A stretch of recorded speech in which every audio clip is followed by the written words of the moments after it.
Shalom, selamat sore Bapak Ibu yang kekasih di dalam Tuhan Yesus Kristus. Puji bagi nama Tuhan, kita boleh tetap bersuka cita di dalam Tuhan. Dan di dalam ibadah raya kita yang kedua pada hari ini, kita boleh dipakai Tuhan terus untuk melayani Dia. Kita boleh terus bersekutu memuliakan Dia. Meski kita harus beribadah di rumah, tetapi semangat, sukacita untuk kita tetap melayani Tuhan, untuk kita tetap memuliakan Tuhan, untuk kita tetap mengagungkan Tuhan ada di dalam hati kita. Saat ini kita akan mendengarkan firman Tuhan. Mari sebelumnya kita akan tunduk kepala, kita mohon pimpinan Tuhan. Tuhan Yesus, kami rindu pada sore hari ini kami diberkati dengan firman.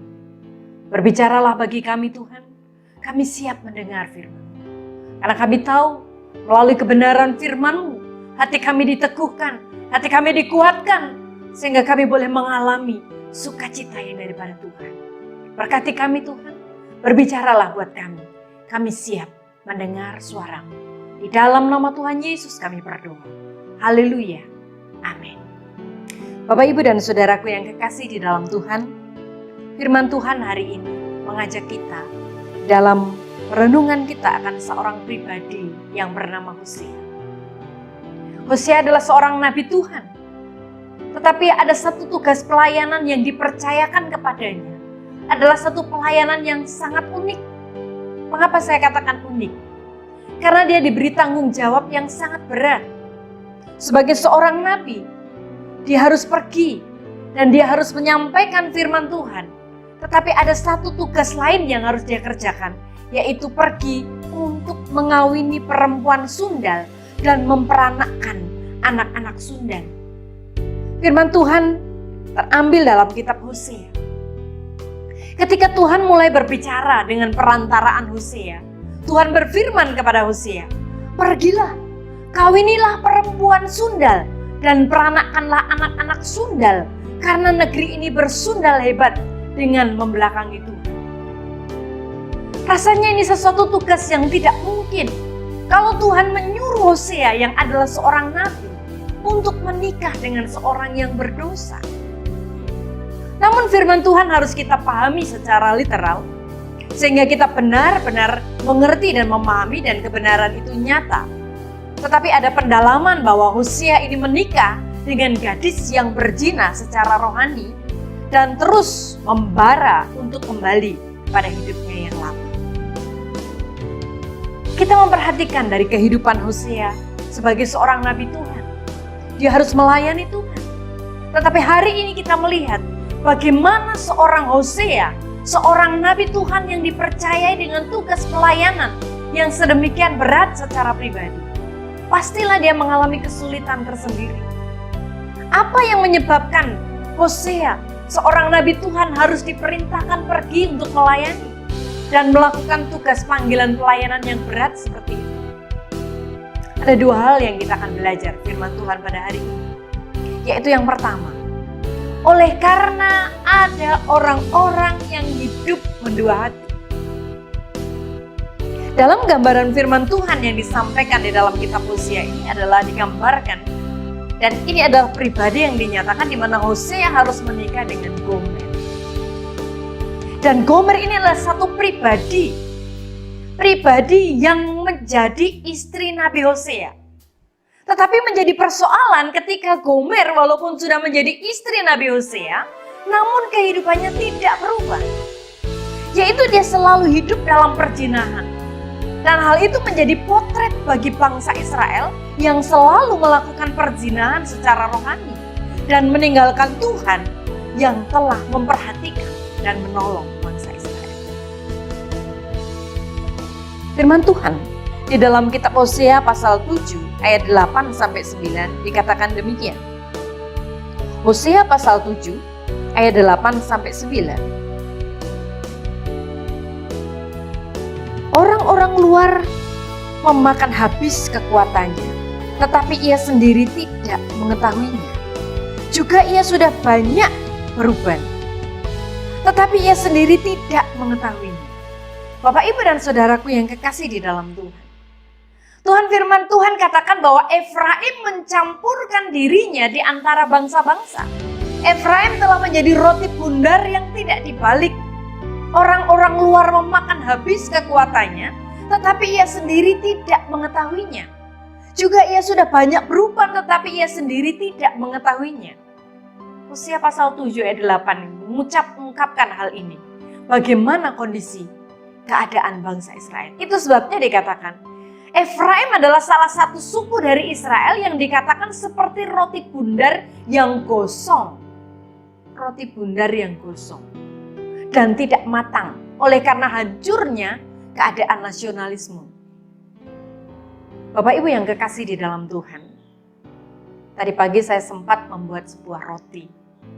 Dan ketika adonannya cukup, kemudian saya masak dengan waktu dan tempo yang cukup, maka menghasilkan sebuah roti yang lezat.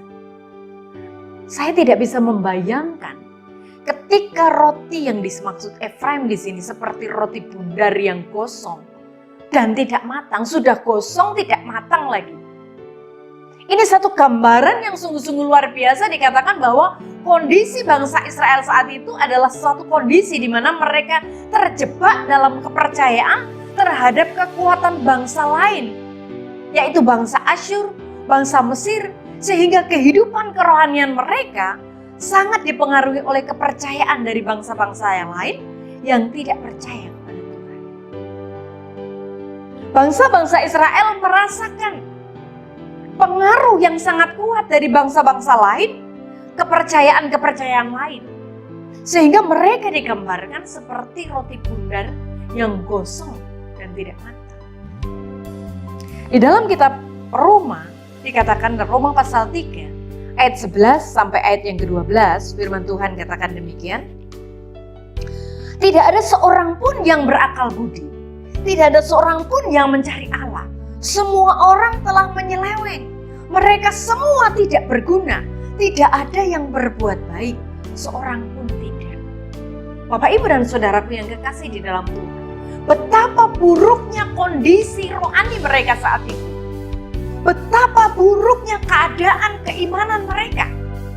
Dikatakan firman Tuhan, tidak ada seorang pun yang berakal budi, tidak ada seorang pun yang mencari Allah. Mengapa? Mengapa ini semua terjadi? Bahkan mereka dikatakan semua telah menyeleweng. Mereka semua tidak berguna, tidak ada yang berbuat baik, seorang pun tidak. Sungguh satu pelayanan yang berat yang diperhadapkan pada Hosea ketika dia harus melayani kondisi orang-orang Israel yang saat itu. Seperti yang diungkapkan di dalam kitab Hosea pasal 7 ayat 11, firman Tuhan katakan,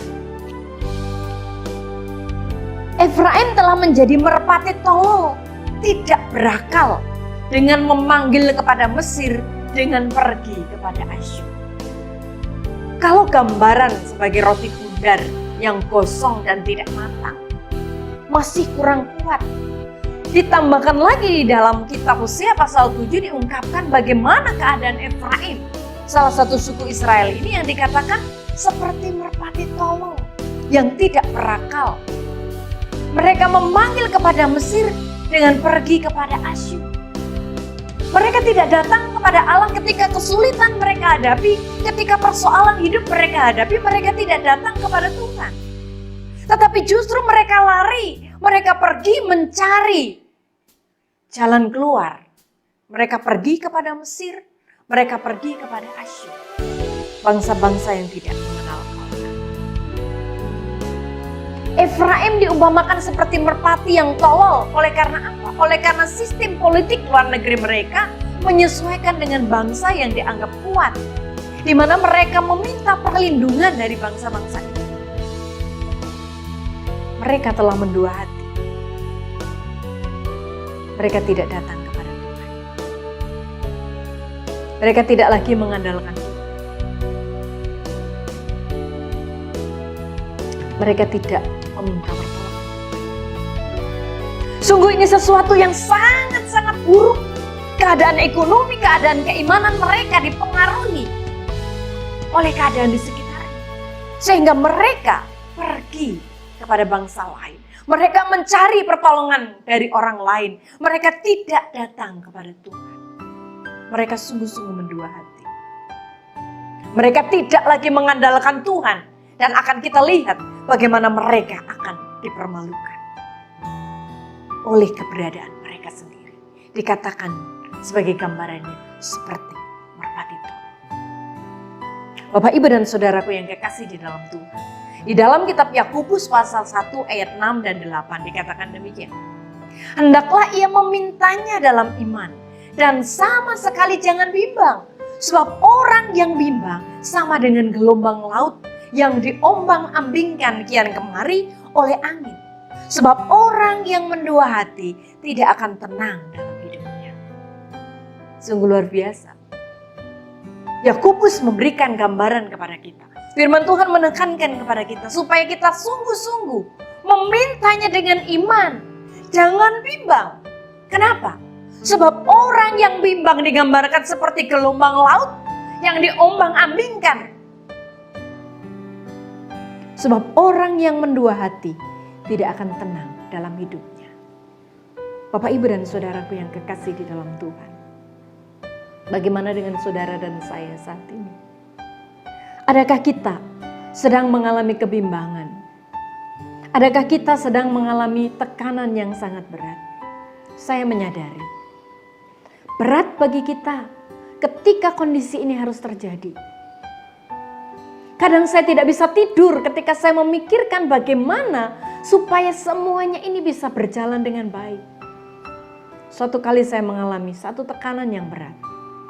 Ketika perasaan itu datang kepada saya tidak bisa memejamkan mata. Hati saya gelisah, hati saya sangat kacau. Tidur pun saya tidak bisa. Akhirnya saya ambil waktu, saya datang pada Tuhan, saya serahkan pada Tuhan. Dan ketika itu saudara, saya mengalami satu pertolongan Tuhan yang luar biasa. Tuhan memulihkan, memberikan damai sejahtera itu di dalam hati saya. Sehingga saya dapat mengucap syukur kepada Tuhan. Ada kekuatan baru yang muncul dalam hati saya. Saya bisa tidur dengan nyenyak. Meskipun hanya waktu yang sebentar, tapi saya dapat tidur dengan sangat-sangat enak. Saya bangun dengan kekuatan baru dan saya dapat melakukan aktivitas yang meskipun masih hal yang sama, tetapi dengan semangat dan sukacita yang baru. Oleh karena saya hanya mengarahkan diri kepada Tuhan.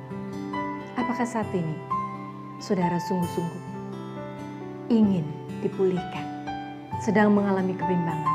Mari pada datang pada Tuhan. Hal yang kedua Bapak Ibu, mengapa Hosea harus datang, harus melayani, harus melakukan tugas pelayanan yang berat seperti itu? Hal yang kedua yang terjadi oleh karena apa? Oleh karena keadaan kehidupan orang-orang Israel yang mereka hidup tetapi hidup dalam pertobatan yang pura-pura. Jadi yang pertama mereka mendua hati dan sekarang mereka hidup dalam pertobatan tetapi pertobatan yang pura-pura. Keadaan mereka akan dihancurkan, bahkan segala bangsa yang menjadi harapan mereka tidak berdaya. Bahkan panenan yang dihasilkan tidak berguna karena akan dirampas oleh orang lain. Firman Tuhan di dalam kitab Hosea pasal yang 8 ayat 7 dikatakan, sebab mereka menabur angin, maka mereka akan menuai puting beliung. Gandum yang belum menguning tidak ada pada mereka. Tumbuh-tumbuhan itu tidak menghasilkan tepung. Dan jika memberi hasil, maka orang-orang lain menelannya. Bapak, Ibu, dan saudaraku yang kekasih di dalam Tuhan. Kondisi yang sangat berat. Oleh karena mereka bertobat tetapi tidak sungguh-sungguh dari hatinya. Mereka mengalami pertobatan tetapi bukan pertobatan yang sesungguhnya. Mereka berkata, aku mau meninggalkan hidup, seperti halnya Gomer. Dia berkata dia mau bertobat tetapi dia kembali lagi. Dia melakukan lagi dengan hati yang terus mau kembali kepada hal-hal yang buruk, yang lama yang dia lakukan. Pertobatan yang pura-pura mengakibatkan kondisi yang seperti firman Tuhan sebutkan. Mereka akan menuai puting beliung. Bapak, Ibu, dan saudaraku yang kekasih di dalam Tuhan. Mereka tidak akan menemukan gandum yang menguning. Mereka tidak akan menemukan tumbuh-tumbuhan yang menghasilkan gandum. menghasilkan tepung, mereka tidak memiliki hasil karena mereka tidak mengalami pertobatan yang sungguh-sungguh. Firman Tuhan hari ini mengingatkan kita. Ketika Hosea menyampaikan berita ini, tetapi dia tetap tekun. Dia tetap setia melakukan tugasnya. Sekalipun tugas pelayanan yang dipercayakan kepadanya sangat berat, yang tidak masuk di akal. Tetapi dia melakukannya dengan tulus. Dia melakukan apa yang Tuhan mau. Dan dia melakukan dengan kebenaran firman Tuhan. Menjadi bagian di dalam hidupnya. Dia percaya bahwa Tuhan memampukan dia. Tuhan menyertai dia. Sekalipun berat tetapi dia tetap melakukannya. Dan dia mengajak, dia membawa, dia terus membimbing. Supaya umat Israel, Gomer khususnya, untuk mengalami pertobatan yang sungguh-sungguh. Mari arahkan hati kita kepada Tuhan. Jangan kepada yang lain. Arahkan hati kita supaya kita dapat menikmati kebaikan Tuhan. Dan terus kita mengalami pertobatan yang sungguh-sungguh. Karena Allah tidak suka dengan kepura-puraan. Bapak, Ibu, dan saudaraku yang kekasih di dalam Tuhan. Perjalanan yang akan kita jalani mungkin masih sangat sulit. Mungkin semakin sulit. Mungkin semakin berat. Tetapi satu hal, firman Tuhan katakan, Allah menyertai kita. Allah tidak meninggalkan kita. Dan Allah akan menolong kita. Mari kita sungguh hanya mengarahkan diri kepada Tuhan. Dan terus-menerus melakukan pertobatan secara pribadi. Supaya kita sungguh-sungguh mengalami pemulihan yang daripada Tuhan. Percayalah. Dan yakinlah, Tuhan tidak membiarkan saudara sendirian. Allah menyertai saudara. Dan Allah akan menolong kita untuk tetap setia di dalamnya. Bagaimana dengan saudara hari ini?